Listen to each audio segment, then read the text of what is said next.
What's up, everybody? Professional wrestler Chris Wilde here with a live video before a workout. And I usually do these day after live videos just to kind of see how everybody's feeling after the game. Did two yesterday. Was pretty passionate about how I felt about this Eagles loss and how Carson Wentz played as a quarterback, guys. I thought he really showed guts, grit. He showed that for sure. And he almost had the Eagles beating a Super Bowl contender and the best defense in the league.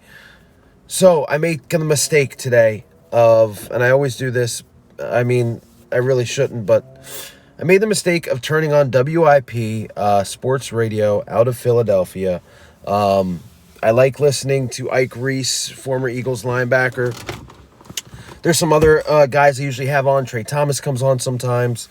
But this radio station has been around forever. They have an absolute troll problem. I don't know if it's legitimate. Like, there's no way these guys could really feel this way. I don't know if in the production meeting, if this is kind of how they the theme that they want, so people will listen just so they can argue with them. But it's out of control, and today was no exception. They've got two hosts on there. Actually, one's not a host. He's just a contributor to the station. He writes some articles. Name's Elliott Shore Parks. The other is a guy named Joe Giglio. These guys are absolutely horrible. And look, again, I'm a Carson Wentz guy. However, since day one, these guys have not liked this dude. Throw shade at him before he even hits the field during the offseason. They were an absolute joy for the 3 weeks that he played like garbage. And today you figure they were going to have to eat some crow after, look, he played, again, with what he had. The slot that he had on the field, he played really well. But Elliott Shore Parks, right after the game yesterday, tweets that Carson Wentz's fumble is the reason why the Eagles lost the game. And I'm paraphrasing there. He went on with Ike Reese. Ike Reese chewed him out today on the radio. But he said that out of everything you could have picked at a Carson Wentz's performance, he picks that fumble and says Carson Wentz handed him 7 points. That's why they lost. He's not taking into effect the missed field goal. He's not taking into effect the two drop touchdowns, one from Hightower, one from Miles Sanders. The bad play calling by Doug Peterson. None of that. It's just all on Carson, and Joe Giglio did the same. The problem I have with Joe Giglio, this guy, it's again a quick Google search, as my buddy Zach River Comics likes to say, and you'll find out Joe Giglio is a Giants fan. He is a New York Giants fan. And look, again, you can be a professional and you can do your job, and I know this happens nationwide. I know guys on the radio that cover teams aren't exactly fans of that team. I get it. They grew up, I'm sure Joe grew up in New York or New Jersey, and that's just the team that his childhood team. Then he gets a job in broadcasting in Philly. He has to cover the Eagles. But look, this guy's bias towards Carson Wentz and this Philadelphia Eagle team is insane. To even have him on the radio covering the Eagles is nuts to me. He's also on a show on Comcast Sportsnet. You're giving us a Giants fan telling us about the Eagles. It's insane. And today, again, his hate for Carson Wentz, it triggered me. And part of the reason why I'm doing this video. And maybe this is the exact reaction they want, except I'm not using their platform to complain about it. I'm using my platform to complain about it. It's absolute ridiculousness at its best. To say that Carson Wentz's fumble was the reason why they lost yesterday. Now, you got to understand, too, the Eagles' defense is very bad, okay? They are poor defense. They're giving up 29 points per game. You might as well just say 30 points per game. Teams don't kick field goals on them. They score touchdowns. So, yes, was Carson Wentz's fumble horrible? Did he give the ball to the Ravens in Eagles territory? Absolutely. Was the offense piss poor during the first quarter? Absolutely. Giving the Ravens offense the ball in Eagles territory, but the defense can hold these guys. And yeah, the defense is on the field too much, but I remember watching Eagle teams that were in the exact same position that did not give up touchdowns. I mean, you know, we've been watching the Eagles forever. This isn't the worst offense that the Eagles have had, but good defenses hold teams to field goals. Good defenses get off the field on 3rd and longs, which this defense doesn't. So we say the offense, it goes two ways. We can say the offense is off the field real quick and the defense has to go back on. But if the defense gets the offense out in 3 and outs, then they're not on the field as much. But this defense doesn't do that. This defense gives up touchdowns way too easily, to the point where, look, Carson Wentz, and this is how bad it has gotten. I mean, the injuries, I've never seen. Jason Kelce said this yesterday. The injuries, I've never seen anything like this, ever. Kelce said he never saw anything like this since he's been playing. The amount of injuries this team has succumbed to is insane. The fact that John Toth was the right tackle yesterday is nuts. And we don't even know who the right tackle is going to be this week. I'm guessing it's going to be Matt Pryor if he comes back. And you're still going to have Jamon Brown. I mean, guys, I said yesterday, this isn't the practice squad team. This is the waiver wire team we're dealing with now. These are guys that are playing that, you know, I had no idea who they were before the season started. Nobody, and as great as Travis Fulgham has been, and probably the one positive we can get from this season so far, nobody knew who he was before the season started. Nobody. If you would have held a gun to my head and asked me who Travis Fulgham was, if you thought I was going to say he was an NFL wide receiver, I look, I know a lot about football, but I don't know that. It's insane. So Carson Wentz has to be perfect every game, which is just not fair to this guy.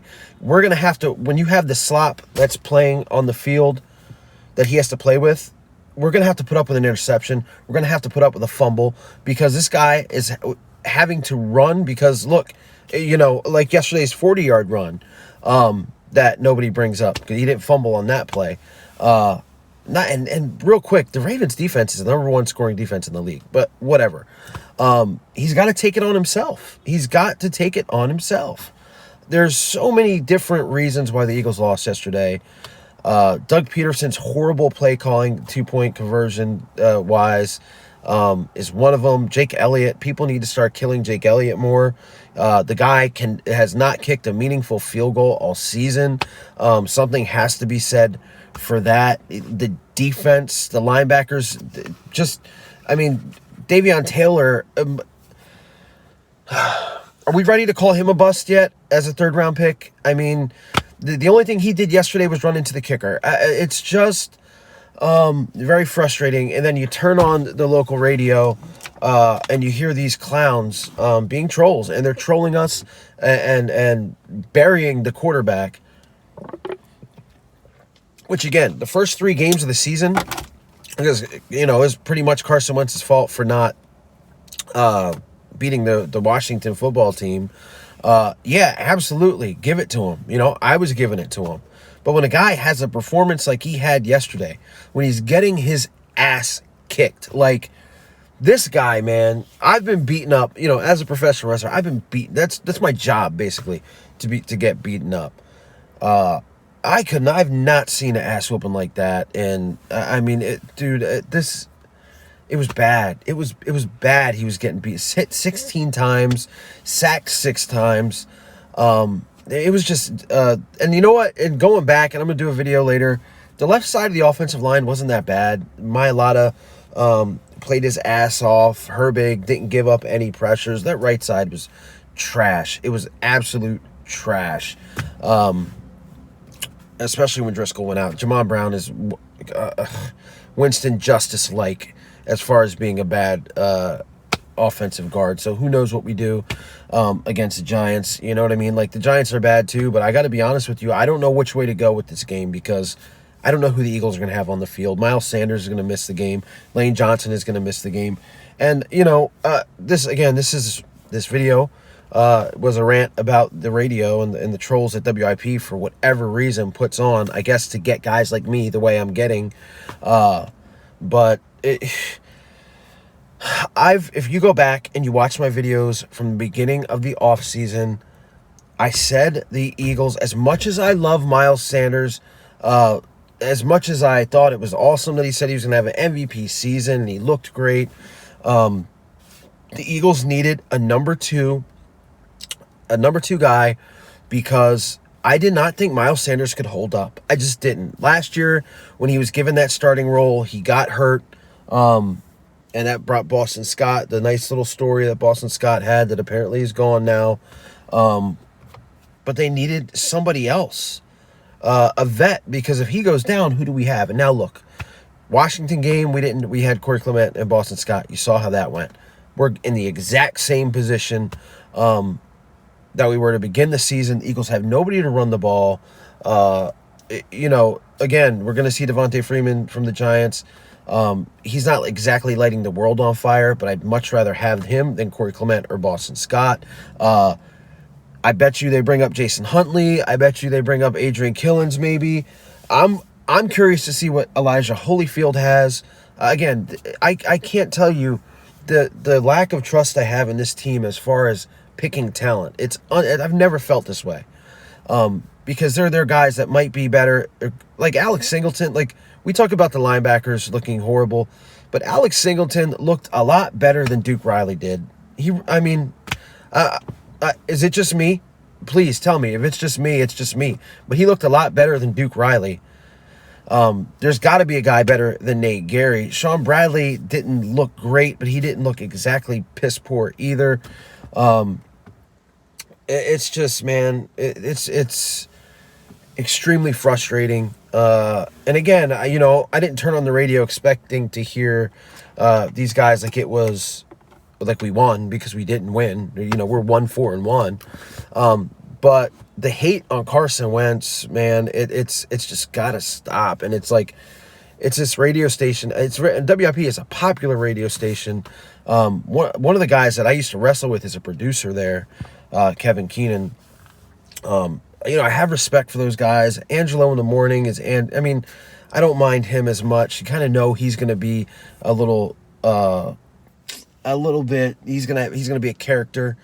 But these guys, when you have a Giants fan telling me how much Carson Wentz sucks, no matter what he does, even the midday guy with like Reese, he's always against Wentz. He wasn't so much today, but he always is. And then Elliott Shore-Parks to blame the game on the Wentz fumble. The number one, the ball, it's not like he was running and dropped the ball. They stripped the ball from him, about three guys. And the fact that they're, especially Giglio and Elliott Shore-Parks are saying it doesn't matter who Wentz has on the field. That doesn't affect turnovers. It's like they don't watch football or they don't know football. When quarterback's under pressure, he's not the same quarterback. He's going to make mistakes most of the time. You watch Aaron Rodgers yesterday against Tampa Bay. Look, this is a guy with a healthy offensive line, with a healthy wide receiver, with a healthy running back, and he looked like garbage. Like, you know what I mean? But nobody talks about that. We talk about Carson Wentz having literal slop on the field. Like, I'm 5'6", I'm 195 pounds. If I was 6'3", 250, I could probably play better linebacker than these guys could. Like, or offensive guard. There was a play yesterday, and I'm going to finish this off really quickly. Again, I'm not sure how many are watching, or I don't see many comments, but there was a play yesterday. Jamon Brown, the Eagles are down, I think it's 24-6. They're in the red zone. It's 2nd and goal, I believe. Winston shotgun because he has to be, because if not, he's going to get killed. He hikes the ball. After the original block that Jamon Brown had, the play is still going on. He stops, fixes his gloves. This is a live play. And I think it was an incomplete pass that went through after that. instead of like fighting his ass, and this also takes a picture with Lamar Jackson afterwards, smiling and happy. I would, if I can get this guy off my team today, there's got to be somebody on the street better than Jamon Brown. But the problem now, you can't just get a guy off the street. He's got to be in COVID protocol, I believe, for like, and somebody in the comments could tell me better, at least 4 days, I believe, maybe more, before he can join your team. So it's going to be another tough one Thursday night, guys. But the whole point of this video, again, just to kind of check on everybody after yesterday's game. I got some videos I'm working on that I want to share with you guys. About Jordan Mailata, about Carson Wentz. You know, you're going to see a silver linings again this week because we lost. And it's a short week, so I don't know if Allen's going to be out and about, but we will see, guys. Man, it's just been, what a rough season. What a rough season for everyone that stuck with me. Again, we're only 6 games in. It feels like it's already been a whole season. The twists and turns here, and we still have a shot. We still have a shot. Everybody cheer on Arizona and Kyler Murray tonight. They are currently 1-point underdogs to the Dallas Cowboys. I feel like Dallas is going to win because Andy Dalton, he's not a playoff quarterback. He's not a great quarterback by any means, but the weapons around him, he's decent enough that they should be able to get the job done, especially with Chandler Jones out for the year for Arizona. So, but again, the Dallas defense is garbage, and Kyler Murray is pretty special, and he's got DeAndre Hopkins, somebody we could really use right now. If you go and think about the Arizona Cardinals giving up a second-round pick and David Johnson for DeAndre Hopkins, wouldn't he look great in Eagles green at the moment? Boy, Howie Roseman, man. I could go on a tangent about Roseman too. Half of the reason why the Eagles are in the situation they're in is because of this guy. Geez, the fact that Jamon Brown is on this team, the fact that we have no good wide receivers. Justin Jefferson, by the way, the guy I wanted in the first round, had another 100-yard game yesterday. I think it was 166 yards and another couple touchdowns. He looks like an absolute stud. For whatever reason, we passed on him, and I know everyone's saying, look, it's not for you. You're not being fair to Jalen Reagor. He's hurt right now. I know, and that's the thing. He's hurt right now. He got hurt in the offseason with the shoulder. He's hurt now with the thumb. It's like tissue paper with these guys that they draft. Meanwhile, Justin Jefferson is balling out. T. Higgins looks good even. Chase Claypool had another good day yesterday. But we're stuck. We're stuck with a guy that's, I don't know when he's going to be back. Real quick before I go, guys, the news today on Miles Sanders, he's going to be out maybe 2 weeks, which means probably a month for the Eagles. And Zach Ertz is 3 to 4 weeks, which means who knows if he'll even be back. So we're stuck with Jason Kroom and Richard Rodgers as our tight ends. That's right, Jason Kroom. Maybe Hakeem Butler actually gets activated. We'll see. All right, everybody. Thanks for watching. Leave your comments below if you agree or disagree with what I said, or if you have anything to add. Go ahead and do that. Man, we're all we got right now. We're all we got as Eagle fans. So I'm out of here, guys. I'm going to go get this workout done and go home and think more about how if he would have just picked a better 2-point conversion play, we might have actually won that game. All right, guys, stay healthy, stay safe. Go Birds. I'll see you later.